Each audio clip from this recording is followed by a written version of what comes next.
Morning everyone, welcome to pioneer convent school. Self and personality में आज हम study करेंगे असेसमेंट ऑफ पर्सनालिटी।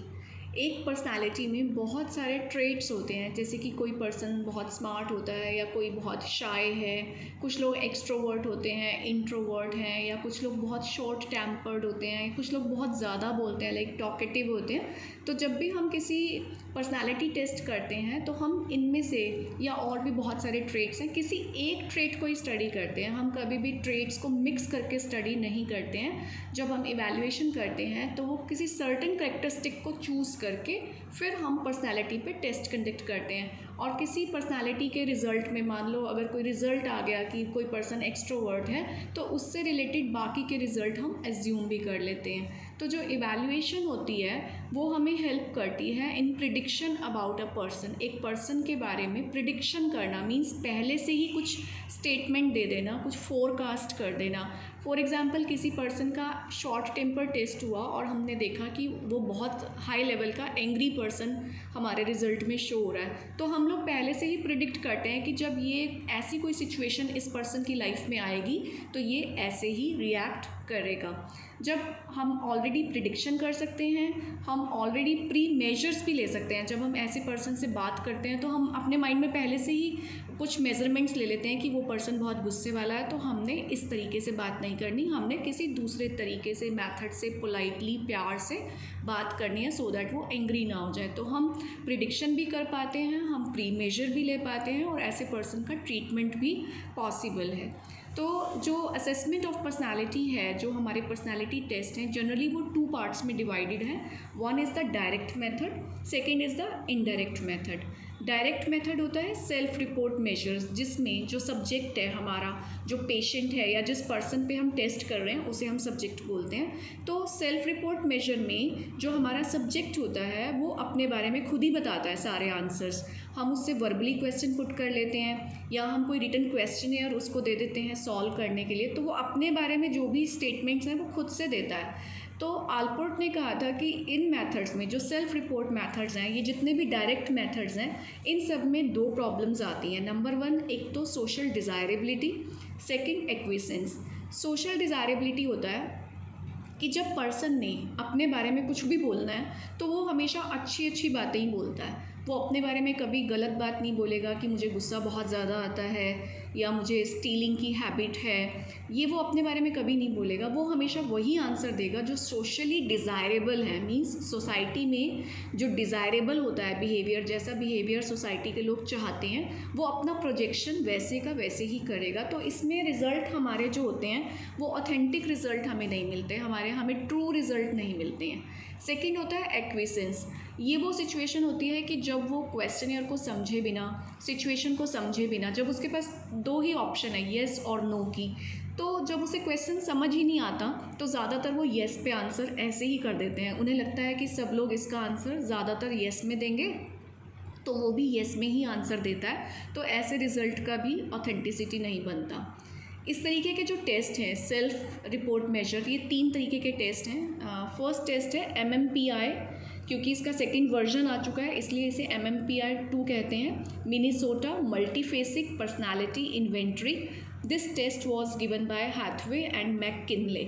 मैककिनले के इस टेस्ट में 567 स्टेटमेंट्स हैं, जिसमें आपने ट्रू और फॉल्स में आंसर देना होता है। ये 567 स्टेटमेंट्स 10 स्केल्स में डिवाइडेड हैं, और जो स्केल्स हैं वो जनरली ऐसे हैं: डिप्रेशन, हिस्टीरिया, मेनिया, साइकोमेनिया या साइकोफ्रेंजिया। तो इस टाइप के सब टाइटल्स होते हैं जिसके अंदर ये सारी की सारी स्टेटमेंट्स होती हैं। इन टेस्ट के थ्रू हम पर्सन का डिप्रेशन, हिस्टीरिया, उसका मेनिया चेक कर सकते हैं। इसका इंडियन वर्जन दिया था मलिक एंड जोशी ने, जिसे कहा गया था Jodhpur, J for Jodhpur, and multiphasic personality inventory. Next test है आइजेंक ने दिया था, और इसे हम कहते हैं EPQ, means Eysenck personality questionnaire.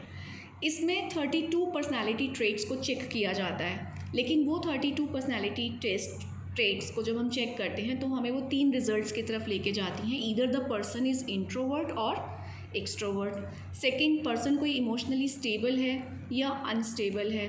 या साइकोटिज्म, ये वो साइकोटिसिज्म होता है जब कोई पर्सन बहुत ही वॉयलेंट नेचर का होता है, बहुत शॉर्ट टेम्पर्ड होता है और जो अपना वॉयलेंट बिहेवियर शो करता है। तो आइजन के पर्सनैलिटी क्वेश्चनेयर इन 32 ट्रेट्स को चेक करने में हेल्प करता है। नेक्स्ट है, ये भी हमारे डायरेक्ट मेथड का ही एक एग्जाम्पल टेस्ट है, 16 PF by Cattell. 16 PF means ये पर्सनालिटी फैक्टर्स हैं जिसे कैटल के टेस्ट के थ्रू हम चेक करते हैं। इसमें डिक्लेरेटिव स्टेटमेंट्स होती हैं, कुछ ऑल्टरनेटिव्स दिए होते हैं जिसमें से हमें अपना आंसर चूज़ करना होता है। इस टाइप के टेस्ट जनरली करियर गाइडेंस में, इंटरव्यूज़ में, ऑक्यूपेशनल टेस्टिंग कि किस पर्सन का किस ऑक्यूपेशन में कितना इंटरेस्ट है, या किसी पर्सन का किसी ऑक्यूपेशन के बारे में कितनी उसको नॉलेज है, कितनी उसको स्किल्स हैं, ये टेस्ट ऑक्यूपेशनल टेस्टिंग के काम आता है। इसके बाद हमारा आ जाता है इनडायरेक्ट मेथड्स। इनडायरेक्ट मेथड्स क्या होते हैं? इनडायरेक्ट मेथड्स को हम प्रोजेक्टिव टेक्निक्स भी कहते हैं। डायरेक्ट मेथड में तो जो सब्जेक्ट है वो अपने बारे में खुद ही बोल रहा होता है, लेकिन इनडायरेक्ट मेथड में हम उस सब्जेक्ट के माइंड में, अनकॉन्शियस माइंड में जो कुछ भी छुपा हुआ होता है उसको सामने लाने की ट्राई करते हैं। तो इसमें जो हम स्टिमुलाई देते हैं, स्टिमुलाई होते हैं जैसे कोई भी पिक्चर दे दी हमने कि इस पिक्चर को देखकर आप बताओ आप कैसा फील कर रहे हो, आपको पिक्चर में क्या दिखाई दे रहा है, या कोई इनकम्प्लीट पिक्चर दे दी कि आप इसको कंप्लीट वे में बताएं। तो जनरली जो ऐसे स्टिमुलाई होते हैं वो लेस स्ट्रक्चर्ड होते हैं, इनकम्प्लीट होते हैं, ओपन होते हैं, और इनके जो रिजल्ट्स होते हैं वो फिक्स्ड नहीं होते हैं कि कोई पर्सन उस पिक्चर्स को ट्री भी बता सकता है पिक्चर की शेप के अकॉर्डिंग, कोई पर्सन उसे एनिमल भी बता सकता है। तो जिस पर्सन का हम टेस्ट कर रहे होते हैं सबसे पहले हम उसे उसका पर्पस नहीं बताते। सपोज़ हमने किसी पर्सन को कह दिया कि हम आपके एंगर को टेस्ट करने के लिए ये टेस्ट कर रहे हैं, तो वो पर्सन हमें फिर जो सही रिपोर्टिंग करनी चाहिए वो नहीं करेगा, और पर्सन हमें जो भी रिस्पॉन्स देगा स्टिमुलाई के अकॉर्डिंग, तो कोई भी रिस्पॉन्स इन मेथड्स में करेक्ट या इनकरेक्ट नहीं माना जाता। वो जो भी रिस्पॉन्स देगा उस रिस्पॉन्स कुछ ना कुछ उसके बारे में रिवील करेगा। सपोज़ हमने ये एक फिगर बना दी और हमने कहा कि इसमें आप क्या देख रहे हो, तो कोई इसे ब्लैक बोर्ड कहेगा, कोई इसे रेक्टेंगल कहेगा, कोई इसे पेंटिंग कहेगा।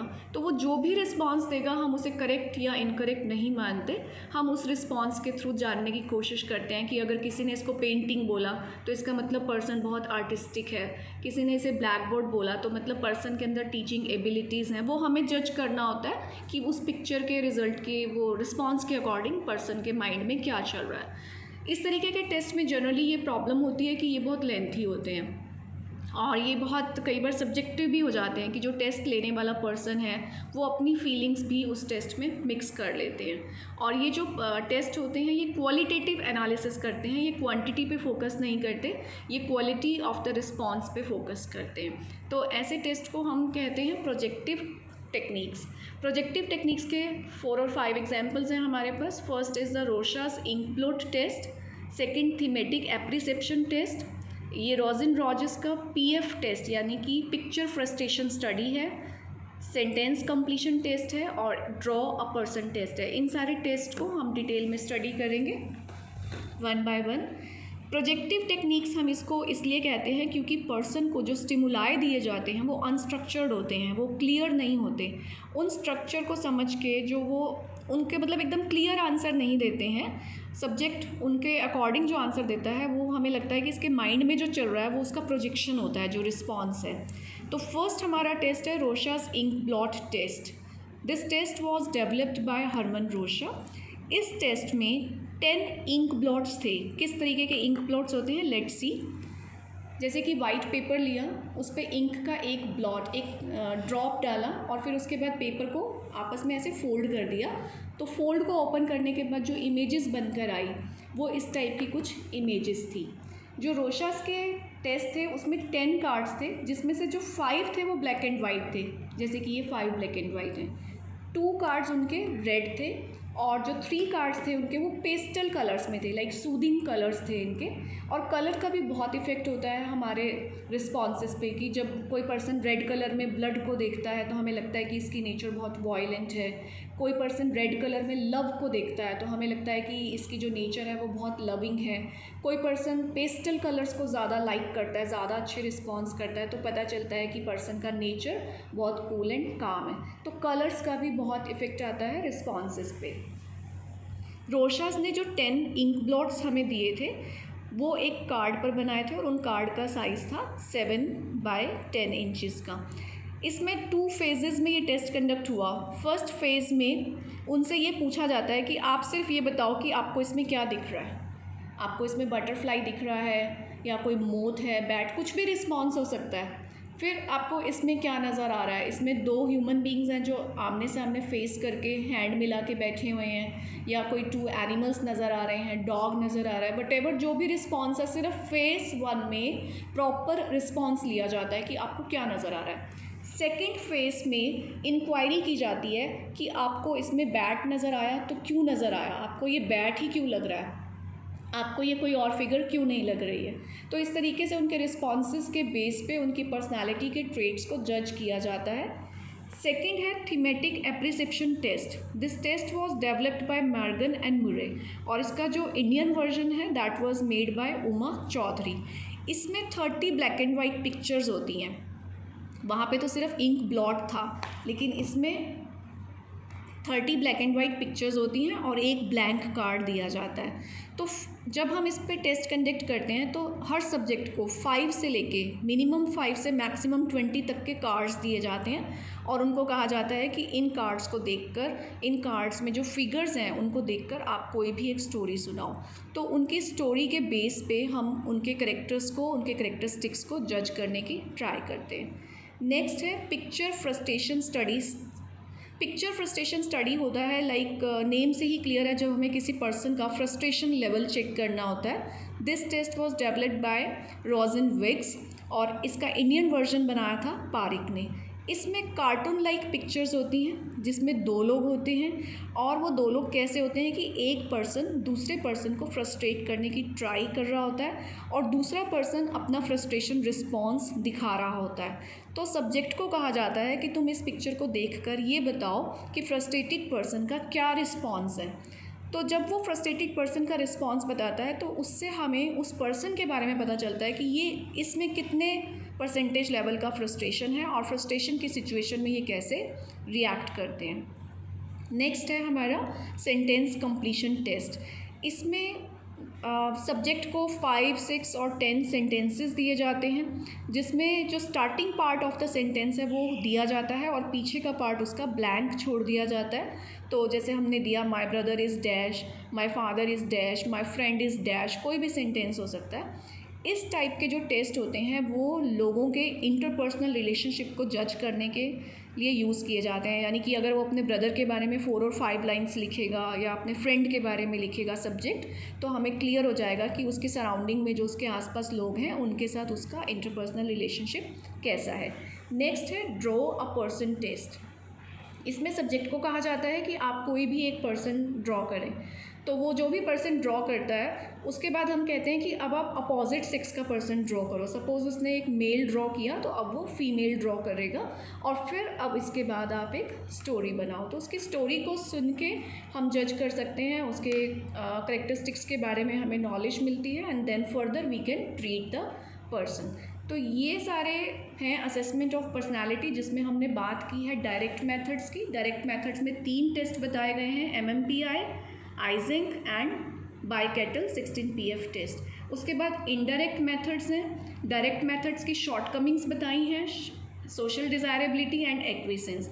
इनडायरेक्ट मेथड्स में आपको ये सारे पॉइंट्स क्लियर हैं कि इनडायरेक्ट मेथड में टेस्ट कैसे कंडक्ट होता है, और इनडायरेक्ट मेथड्स को प्रोजेक्टिव टेक्निक्स भी कहते हैं। 5 प्रोजेक्टिव टेक्निक्स हैं यहाँ पे, and one by one we have explained all the techniques here, and these test are developed by the persons. इसमें क्या क्या इसमें कार्ड्स होते हैं और कैसे इसको इम्प्लीमेंट किया जाता है, and how to find the result. This all we have done in this video. In the next video we will do our next topic. Have a good day.